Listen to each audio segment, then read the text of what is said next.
Have you ever had a song that had elements that you could consider melodic? You know, you got a good beat going, some good ideas, and you got it on loop, you're listening to it over again. You just feel that, yeah, there might be something missing. You need a little bit more oomph, more dynamic, more stuff going on.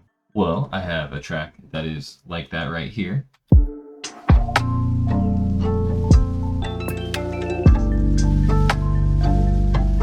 It's got the guitar going, got some little beeps going. I like the drums a lot. And it's got this cool little vocal that comes out right here. Well, what I've been doing lately is turning off my drums real quick, and let's go into the master. And I have here a grain delay and a reverb that has the wet all the way up and a very, very, very long decay.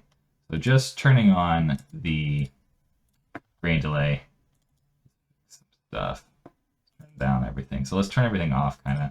What I've been doing is kind of messing with spray, which gives it a lot of width and a little bit of, you know, a repetitive delay to it. And let's say also we got pitch here. Let's turn it up an octave. And really cool. So then when we turn the delay on, we get this atmospheric pad that we can mess with the frequencies by moving this filter here.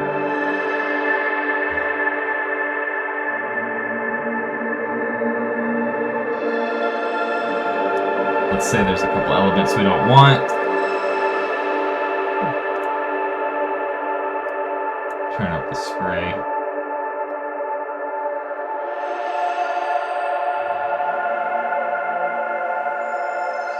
That's nice.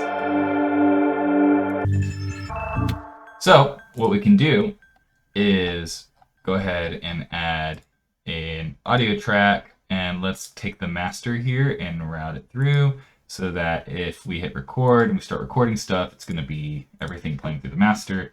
Since we're essentially recording the master, we're going to want to turn everything off because if we bounce this to audio and then rerun it through our master, which is what it's going to be doing, it's going to double up on everything, and we don't want that. But you can also put a utility here to get a little bit more volume out of what it is you're trying to do. So let's say I go in here and I take my grain delay and I actually move it down an octave, and let's turn this on, and then we can start, you know. We can click record up here, and then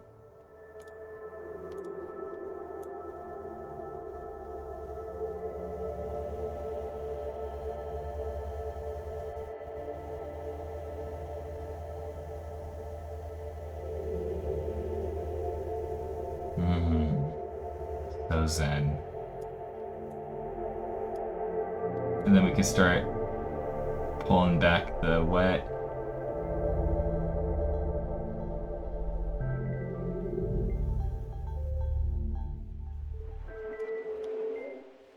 Nice. And that way, when we go in here, we turn this off, turn this off, turn this off. We can go ahead and start EQing. Maybe take a little bit of the bass out so it doesn't, you know, clash with our song. Probably gonna have to turn it down a little bit. Oh, we can also turn back on our ozone and whatever I'm doing with this. And let's see here. Turn our drums back on.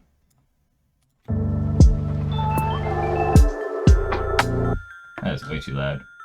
I was afraid of that.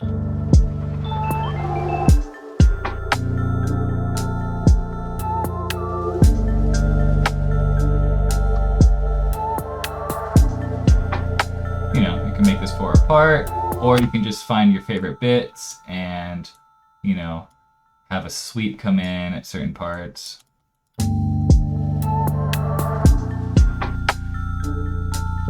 Oh, I have the guitar off. Hee hee. That'll help.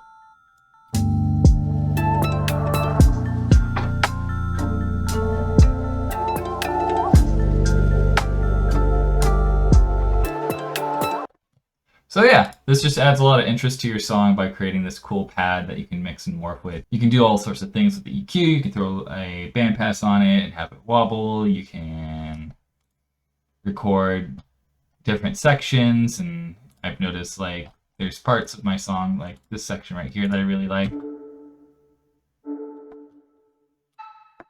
And turning it down in this with the spray down.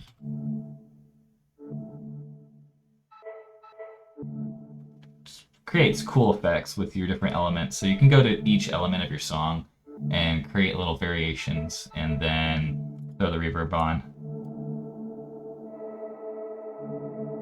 You know, get those pads going.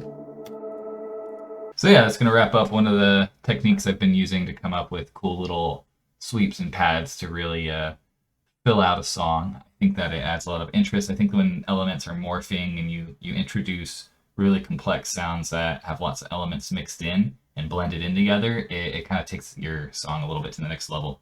So that's going to wrap it up for this quick video. I just wanted to talk about a technique I've been doing. I plan on making a lot more videos. I thank all of you that have been sticking around. You know, it's meant a lot to me that there's people that still watch my videos, even though it's been so long since I've put them out.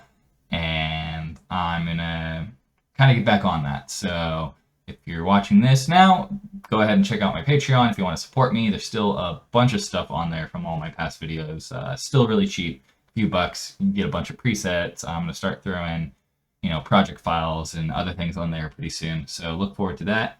Other than that, thank you so much and have a great day.